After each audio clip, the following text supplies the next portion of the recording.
What's up guys, Kelly McKay, aka HVAC Millionaire, right here on YouTube. Today we're going to talk about the 3 buying archetypes.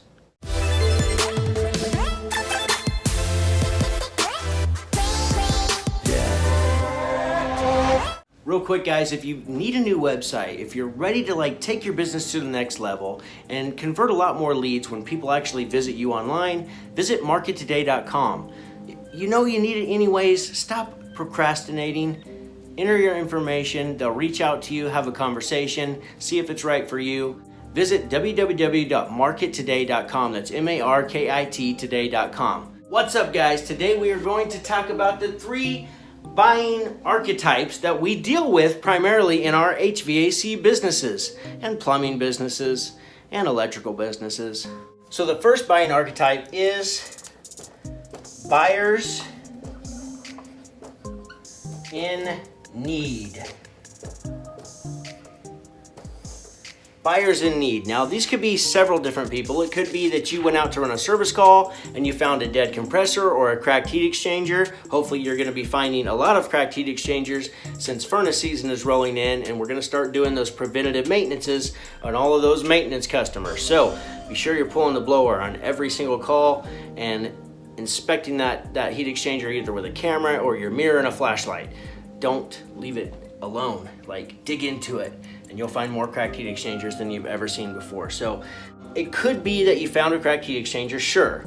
That represents a buyer in need. It could also be that somebody else has been out and diagnosed something and they want a second opinion.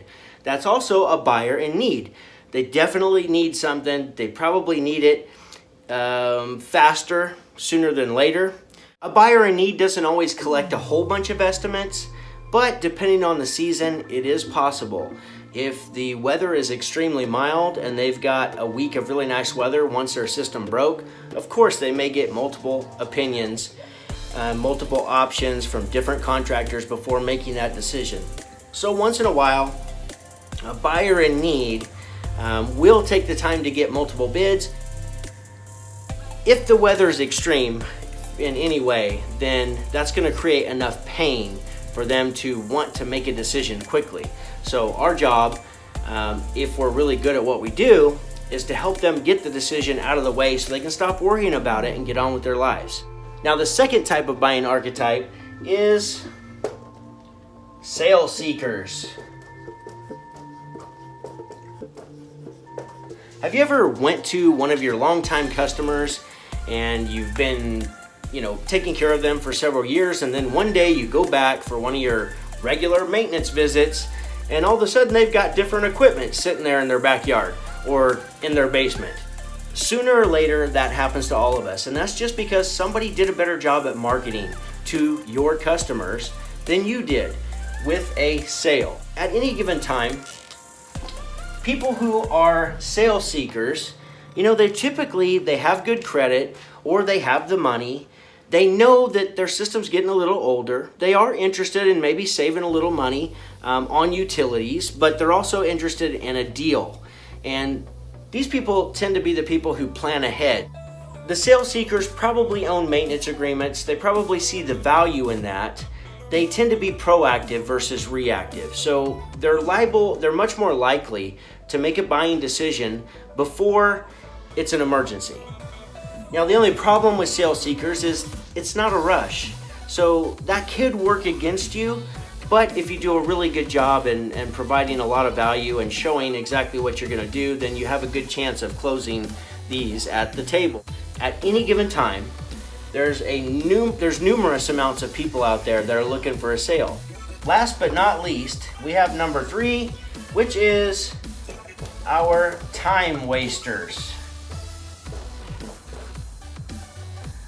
Time wasters. Now our job as contractors is to try to really understand how these people think and how they work, so we don't spend and waste too much of our own time, because our time is valuable and it costs a lot of money to run our businesses, that we can't be spending hours and hours doing bids and asking questions and looking at all these different types of options when really they're probably not even going to make a decision. So I know that can be really hard to spot and it's really difficult, but here's a few things that you may look for.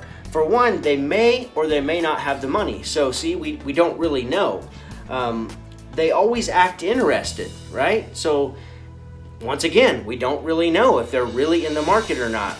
They always want multiple options. Like they may even ask you to give them a completely different options. Like, what if we took the system out of the attic and put it in the crawl space? You know, they want to know these big options that we can't just work up like right off the top of our heads. We can't just say, oh, that's $600 more.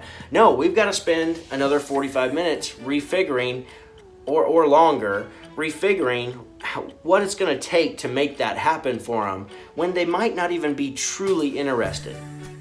They are essentially kicking tires. And when they kick excessively by asking, okay, you work up all that to move that furnace from the attic to the basement or wherever, and then they might turn around and say, well, what if we did a package unit? What would it take to be a package unit? Oh, what if we went mini splits? You know what? I just saw a deal on mini splits. I think I'd like some mini split bids. So now you've worked up, 8 different options for them, and then somebody else swoops in and sweet talks them or sweeps them off their feet or whatever, and then they buy some cheap, crappy system from somebody else. They wasted all of your time, and you didn't get the sale. One thing about the time wasters is they're always going to act like money's not a problem, like almost arrogantly, like, oh yeah, that's not an issue. Now, it may or may not be true. We don't really know if it's going to be true or not, but chances are they're going to act like it's like the money is not a problem. Almost like, I don't know what the word is, but now when a time waster actually does make a decision, a lot of times, I know I talked about this on the popular video about, good customers, bad customers, is that it might be months down the road. It could be the next year. And when they call you, they want it done last week. That is a red flag, guys. Do not do that job. So anyhow, guys, the 3 buying archetypes: buyer in need, sales seekers, and time wasters. Of course, we want more buyers in need, but those have to be created typically. There's usually a pain point. They're usually in pain, meaning their system's broken or has failed, or they're in a crunch or a pinch and so we can't create those all the time. These are what we have to market for typically, is the sales seekers. So going into the fall, going into the next year, like February, March, April, when we're talking slower seasons, we've got to be prepared for that. It's a good time to actually start Google Ads now. So you might reach out to markettoday.com to talk about some Google Ads and some SEO. Hopefully you've got a good website by then, but it takes several months for you to ramp up and to get the keywords right in your specific area, and it just can take a little bit of time for Google Ads to really take off. So it's not something you just buy today and tomorrow the phone's blowing up. It typically does not happen this way. All of the different SEO companies or Google Ads companies will tell you that. So now is the time to go ahead and get things rolling. That way, when it is slow and the search volume goes way down, you're still going to be popping up in those ads, and you'll still be the one who most likely gets the phone call. So that's it, guys. Hope you enjoyed this video. Have a great weekend. Love you guys. If you want to learn more about business, visit www.hvacserviceready.com. And until next time, go make money. Boom.